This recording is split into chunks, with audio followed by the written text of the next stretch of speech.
अस्सलामु अलैकुम वरहमतुल्लाहि ताला वबरकातुहू। नहमदुहु व नुसल्ली अला रसूलिहिल करीम। अम्मा बाद फ़अऊज़ु बिल्लाहि मिनश शैतानिर रजीम। बिस्मिल्लाहिर रहमानिर रहीम। क़ाला नबिय्यु सल्लल्लाहु तआला अलैहि वसल्लम अन-निकाहु मिन सुन्नती फमन रग़िबा अन सुन्नती फ़लैसा मिन्नी। सदक़ा रसूलुल्लाह। बारगाह मुस्तफ़ा में बाबा से बुलंद पूरा मजमा झूम के दुरूद शरीफ पढ़ लीजिए। अल्लाहुम्मा सल्ली अला सय्यिदिना मौलाना मुहम्मदिन व अला आले सय्यिदिना मुहम्मदिन बारिक सल्लिम सल्लु अलैहि सलातन व सलामन अलैका या रसूल अल्लाह सल्लल्लाहु तआला अलैहि वसल्लम। बस मेरे बाद फौरन शाहकार तरन्नुम जनाब शहबाज रज़ा कलकत्तवी और शायर इस्लाम जनाब नदीम रज़ा फैज़ी, ये दोनों आपके बीच आएंगे। मुझसे कबल जमात अहले सुन्नत के मुक़्तदर उलमा कराम और शोराए इस्लाम को आपने बहुत उम्दा सुन लिया। मेरे पास इतना वक्त नहीं कि मैं सबका नाम गिनाऊं। फ़कत ये कह दूं कि जो ज़र्रा जिस जगह है वही आफ़ताब है। इस वक्त चमनिस्तान फातिमा के वो महकते हुए कली कली नहीं कलियां इस वक्त मिंबर शरीफ पे जलवागर है। मैं समझता हूं हुजूर शिबली मियाँ का जो खिताब हो गया वक्त और हालात के हिसाब से, अब मैं हर जगह अपने खुतबा से मसाजिद के अइम्मा से हाथ जोड़ के शब्बीर भाई सिर्फ एक ही गुजारिश करता हूं कि अब कुर्सी तोड़ तकरीर की जरूरत नहीं है। अब जुब्बा फाड़ खिताब का जरूरत नहीं है। अब सिर्फ मज़ारों की चादरों की अहमियत बताने की जरूरत नहीं है। अब ये वक्त अपने नस्लों के वजूद बचाने का वक्त है। जब हमारा वजूद बाकी होगा तब हमारे मज़ारों के चादरों की अजमत सलामत होगी। जब हमारा वजूद ही नहीं बाकी होगा तो फिर हमारी कब्रों पे फातिया कौन पढ़ेगा? इसलिए सिर्फ चादर गागर और लंगर के नाम पर लाखों खर्चे करने वालों होश में आओ। मत चढ़ाओ मेरे गरीब नवाज के तुरबत पे 20,000 की चादर। मेरे ख्वाजा तेरी चादर के मोहताज नहीं है। सिर्फ अकीदत से 10 रुपया का फूल पेश कर दो और उसी पैसे को बचाकर अपनी नस्लों के लिए एक ऐसा प्लेटफॉर्म तैयार कर दो जहां हम अपनी औलादों को दीन की भी तालीम दे सके, दुनिया की भी तालीम दे सके। हजरत ने बताया कि बड़ी तेजी के साथ हमारी कौम की बच्चियां मुर्तद हो रही हैं। कसूर किसका है? शब्बीर भाई मातम करने को जी करता है, क्या करें ऐसे हालात में। अगर अब भी नहीं सुधरे तो फिर हमें सुधारने के लिए नबियों की जमात नहीं आने वाली। यही औलमा है जो आपको सीधे राह दिखाएंगे भी, चलाएंगे भी। बड़ी तेजी के साथ मेरी कौम की बच्चियां मुर्तद हो रही हैं। रीजन दो हैं। नदीम फैजी साहब सुन लीजिए, मुस्कुराने का वक्त खत्म हो चुका और मैं कहता हूं मुस्कुराने का हक नहीं है। हमारी कौम की बेटियां गैरों के साथ भाग रही, मुस्कुरा रहे। मैं कहता हूं हमें खिताब करने का भी हक नहीं है। हमारी कौम की बेटियां किसी अर्जुन के साथ भाग रही, हम जुब्बा और पगड़ी लेकर स्टेज पे घूमते रहे। शर्म आनी चाहिए। दो रीजन है। आज हमारे पास अपना कोई स्कूल नहीं, कोई कॉलेज नहीं, कोई यूनिवर्सिटी नहीं है। एक रीजन तो यह है कि मेरी कौम की बेटियां गैरों के यहां पढ़ने पे मजबूर है। और दूसरा रीजन यह है कि हमने निकाह को बहुत महंगा बना दिया है। नबी ये रहमत फरमाते निकाह को आसान करो, और जिस निकाह में जितना कम खर्च होता है अल्लाह उसमें उतनी ज्यादा बरकतें डाल देता है। आज मेरी कौम की बेटियां किसी महेश के साथ भाग रही, आज मेरी कौम की बेटियां किसी अर्जुन के साथ जा रही। शर्म आती है ज़ैनब नाम की बेटी किसी करण के साथ भाग गई। मैं आपसे कहूंगा मेरे भाई, आपने अपनी बेटियों का नाम ज़ैनब तो रखा, लेकिन ज़ैनब की जिंदगी की तारीख नहीं पढ़ाई। आपने अपनी बेटियों का नाम फातिमा तो रखा, लेकिन फातिमा की जिंदगी की कहानी नहीं सुनाई। अगर हमने अपनी बेटियों का नाम ज़ैनब रखने से पहले ज़ैनब की जिंदगी की कहानी सुना देते तो खुदा की कसम मेरी बेटियां जान देना तो गवारा कर सकती थी, अपने ईमान का सौदा करना।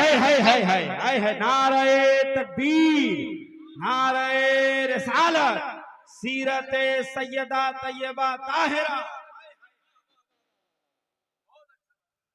हजरत लोग जा रहे हैं, आप लोग बैठे रहिए। हजरत लोग जा रहे हैं, बस आप लोग बैठे रहिए। एक बार जरा झूम के बोल दो या रसूल अल्लाह। ऐसे नहीं, जरा सुनेंगे तो एक बार मोहब्बत से या रसूल अल्लाह।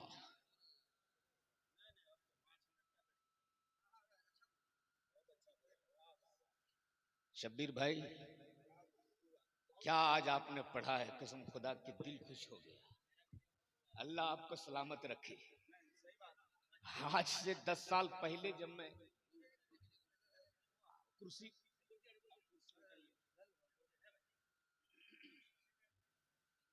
जरा पीछे ले लीजिए कुर्सी। नदीम फैजी साहब, ए बाबू, हजरत वो थोड़ी सी वो छोटी वाली कुर्सी ले आओ। ला बाबू, नहीं आज खिताब होगा, आज तकरीर होगी। आज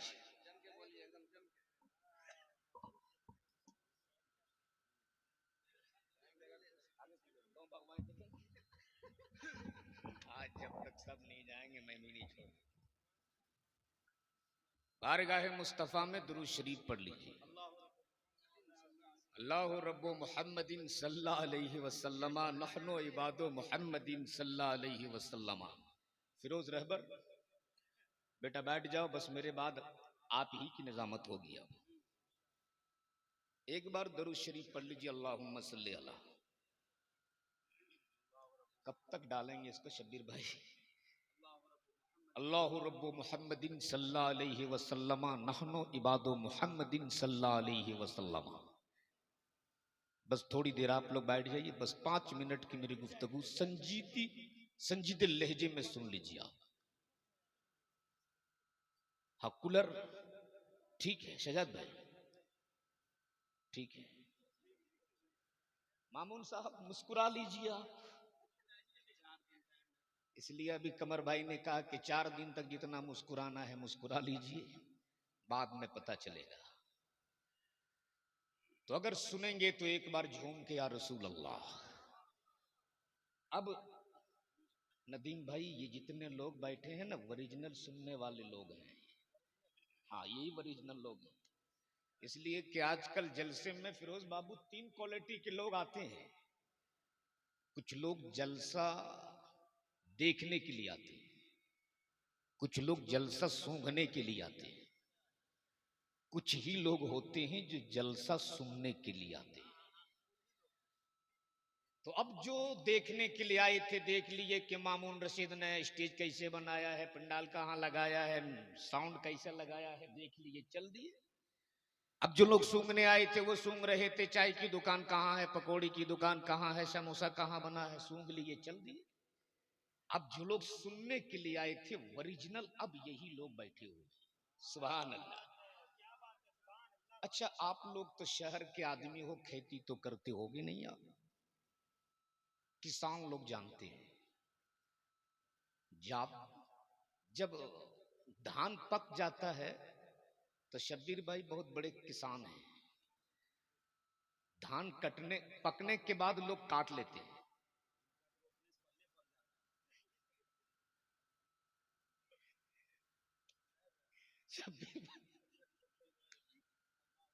दुरूद शरीफ पढ़ अल्लाहुम्मा सल्ली अला। कमर भाई खुदा के वास्ते थोड़ी देर आप चुप रह लें, एक बार जरा झूम के बोल दें या रसूल अल्लाह, और मोहब्बत से पूरा मजमा एक आवाज में या रसूल अल्लाह। बस थोड़ी देर मेरी गुफ्तगू सुन लीजिए। मैं बयान कर रहा था सैयदा ज़ैनब। सैयदा ज़ैनब कौन है? सैयदा ज़ैनब बस 1 मिनट में आप सुन लो। सहन है मस्जिद नबवी का।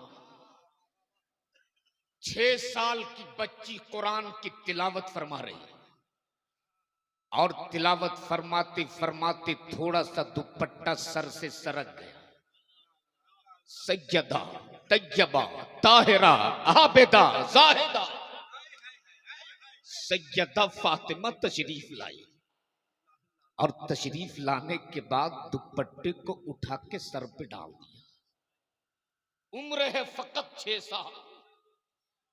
पूछो इन औलमा से 6 साल की उम्र में पर्दा फर्ज नहीं है, लेकिन सैयदा फातिमा ने सर पे पर्दा डालने के बाद, सर पे दुपट्टा डालने के बाद सैयदा फातिमा बोल पड़ी है, बेटी ज़ैनब खबरदार अपने सर से दुपट्टा सरकने ना देना, वरना तेरे नाना मुस्तफा तुझसे नाराज हो जाएंगे।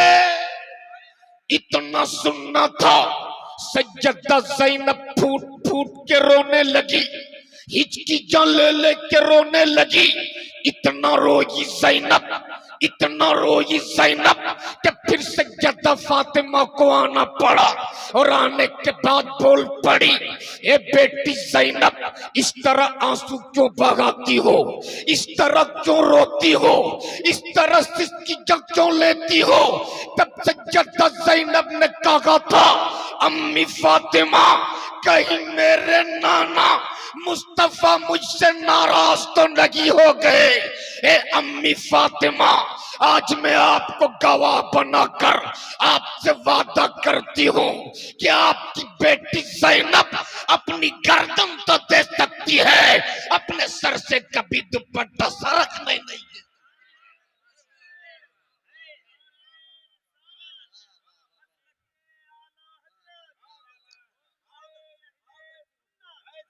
जिंदाबाद जिंदा नारे तकबीर, नारे रिसालत, सुन्नते मुस्तफा कॉन्फ्रेंस। यही वजह है जब करबला की वादी में सैयदा ज़ैनब के सर से यजीदियों ने आंचल खींचा था, तब सैयदा ज़ैनब ने अपने बालों से अपने चेहरे को छुपाकर नाना की उम्मत की बेटियों को पैगाम दिया था। देख ज़ैनब, ज़ैनब अपने चेहरे को अपने बालों से छुपाकर नाना की उम्मत की बेटियों को दर्श दिया था कि ज़ैनब अपनी गर्दन तो दे सकती है, अपने चेहरे को किसी गैर महरम को दिखा नहीं सकती है। इसलिए मेरे भाई, बेटियों का नाम फातिमा रखने से पहले फातिमा की जिंदगी की तारीख पढ़ा दो। बेटियों का नाम ज़ैनब रखने से पहले ज़ैनब की जिंदगी की कहानी सुना दो। खुदा की कसम, हमारी ये कौम की बेटियां अपनी जान देना तो गवारा कर सकती, अपने इज्जत का सौदा करना कभी गवारा नहीं कर सकती है। लेकिन आज जिस निकाह को मुस्तफा ने आसान करने को कहा है, ये तिलक और मुतालबे जहेज ने वो आतंक मचाया है कि अगर किसी गरीब बाप के पास आज के इस दौर में 4-5 बेटियां हो ना, उसकी रात का सोना हराम हो जाता है, ना उससे दिन को सुकून मिलता है, न रात को चैन मिलता है। इसलिए मैं आपसे कहूंगा, अगर गैरतदार माओं के दूध पिए हो तो आज सुन लो। अगर जानवर नहीं बेटा पैदा किए हो तो सुन लो, याद रखना हमारे इलाके के हजरत के सर्वे के मुताबिक इसी पश्चिम बंगाल के इसी इलाके के 10% मेरी कौम की बेटियां मुरादाबाद, सूरत और गुजरात जैसे शहरों पे बिकने पे मजबूर है। मैं पूछता हूं, क्या मेरे इस इलाके के सारे नौजवान इतने बेगैरत हो गए कि हमारी कौम की बेटियां आज गैरों के शहरों पे बिकने पे मजबूर हो गई है? अगर जमीर जिंदा है तो सिर्फ 5 मिनट की मेरी गुफ्तगू सुन लो आप। शब्बीर भाई, इसी बंगाल में एक जगह है मालदा, आपने सुना है ना? उसी मालदा इलाके से लॉकडाउन का जमाना था कमर भाई, हालात कुछ साजगार हुए थे, इतना दुक्का ट्रेंडी चल रही थी। उसी पीरियड में फोन आता है वही मालदा इलाके से, एक अल्लाह के वली का उर्स होता है, जलसे की तारीख थी और तारीख भी इस शर्त के साथ ली गई कि हजरत रेलवे स्टेशन में कोरोना का जांच बड़ी तेजी के साथ हो रहा और हालात भी वैसे ही थे, जो जहां मिल जाए पटक के नाक में पाइप डाल देते थे। उन लोगों ने कहा बहुत जोरदार मालदा रेलवे स्टेशन में कोरोना जांच हो रहा, इसलिए हम लोग रेलवे स्टेशन नहीं आएंगे। मैंने कहा ठीक है, बस स्टैंड में रहना, मैं रेलवे स्टेशन आ जाऊंगा। मालदा रेलवे स्टेशन से बस स्टैंड की दूरी सिर्फ 1.5 से 2 किलोमीटर। 3 बजे भोर उतरा हूं मालदा, कोई सवारी नहीं। दूर एक रिक्शा नजर आया, मैं उस रिक्शा के करीब पहुंचा, क्या देखता हूं एक ज़ईफ उम्र इंसान जिनके चेहरे पे सफेद दाढ़ी है, सर पे गमछा बांधे हुआ, उम्र उसकी तकरीबन 65 से 70 होगी। जैसे ही उसने मेरे कदमों की आहट सुनी, बड़ी तेजी के साथ उसने मेरी तरफ देखा। मैंने कहा चचा हमें बस स्टैंड जाना है। जल्दी से सीट से उतरा, अपने गमछे से साफ किया, मुझको पीछे बैठाया, अगले सीट संभाल दिया। आज भी मालदा स्टेशन में पेट्रोल वाला रिक्शा है, आज भी। जैसे ही अपनी सीट संभाला, मैं पीछे की सीट पे बैठा, कुछ दूर चला था, उसके नहीं सुनाता हुआ जिस्म देखकर, उसकी के कमजोर बदन देखकर मुझको रहम आ गया। मैं रिक्शे से उतरा और उतरने के बाद मैंने कहा चचा आखिर वो कौन सी मजबूरी है जिस मजबूरी ने आपको इस उम्र में रात के इस वक्त रिक्शा खींचने पे मजबूर किया? उसने मेरी तरफ देखा और कहा हजरत आप मुसाफिर हो, सफर कर लो, ये तो मेरा रोज का काम है। मैंने कहा था चचा मैं अपने कौम का एक जिम्मेदार आदमी हूं, जब तक आप बताओगे नहीं ऐसे मसाइल का हल कैसे होगा, आपको बताना होगा। आखिर वो कौन सी मजबूरी है जिस मजबूरी ने आपको रात के इस वक्त इस उम्र में रिक्शा टानने पे मजबूर किया? उसने डबडबाई हुई आंखों से मेरी तरफ देखा और भर्राई हुई आवाज में बोल पड़ा, हजरत मेरे पास बेटे नहीं है, नहीं है मेरे पास बेटे। अल्लाह ने मुझको बेटा नहीं दिया है। अल्हम्दुलिल्लाह मैं 4 बेटियों का बाप हूं, 4 बेटियों का। और मेरे गुर्बत के आलम ये है कि दिन भर में रिक्शा चलाता हूं, रात को घर जाता हूं, तब मेरे घर में चूल्हा जलते हैं। जिस रोज मैं रिक्शा नहीं चलाता ना, अपने बच्चों को भूख के पेट सुलाता हूं। ये मेरे गुर्बत के दिन है। मेरी 3 बेटियां शादी के लायक हो चुकी, लेकिन जमाने के इन लालची लोगों के वजह से, तिलक और मुतालबे जहेज के इन लालची लोगों के वजह से आज भी मेरी वो बेटियां जो दिन जवानी के ससुराल में गुजारने के थे, मेरी गुर्बत के वजह से आज भी मेरे कांधे पे जनाजे की तरफ पड़ी हुई है। ऐसा नहीं कि रिश्ता नहीं आता, रोजाना कोई न कोई रिश्ता लेकर आता है। मेरी बेटी को पसंद कर लेने के बाद वो वापस घर जाता है और जाने के बाद टेलीफोन पे कहता, देख हमें तेरी बेटी पसंद है मगर डिमांड में 2.5 लाख रुपया चाहिए, एक मोटरसाइकिल चाहिए।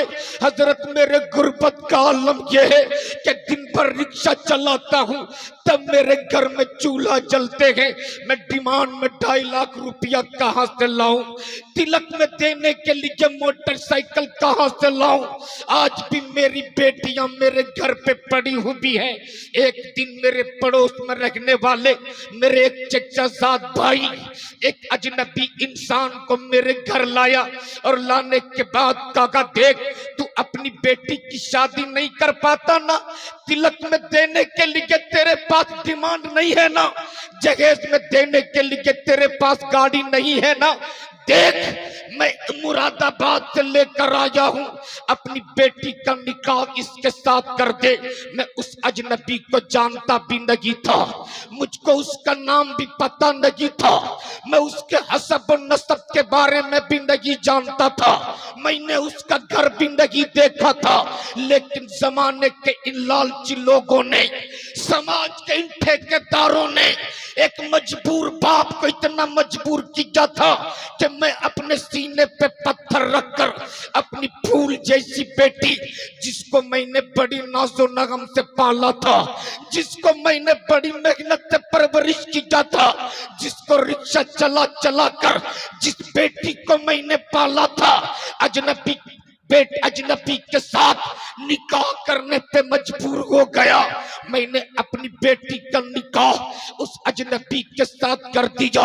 मेरी बेटी रोती भी रही, मेरी बेटी सिसकी लेती भी रही, मेरी बेटी आहें भरती भी रही, लेकिन जमाने के लालची लोगों को मेरी बेटी की आहें सुनाई नहीं थी। जमाने के इन ठेकेदारों को मेरी बेटी की सिसकी नहीं सुनाई थी। मेरी बेटी सिसकी लेती भी रही, मेरी बेटी आहें भरती भी रही।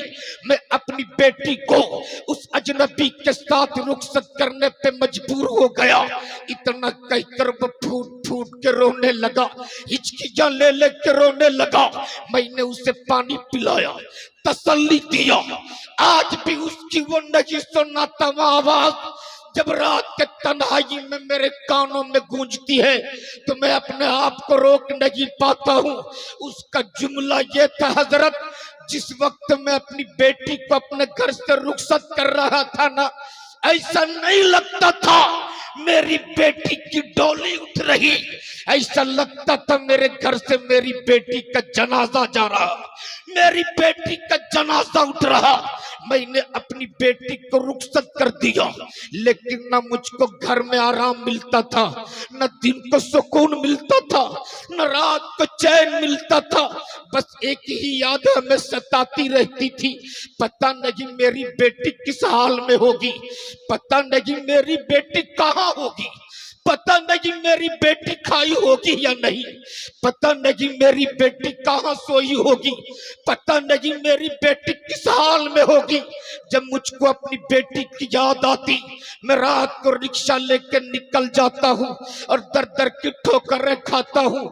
एक दिन में दिन भर रिक्शा चलाने के बाद जब मैं अपने घर रात को वापस लौटा, मेरे घर में अंधेरा था।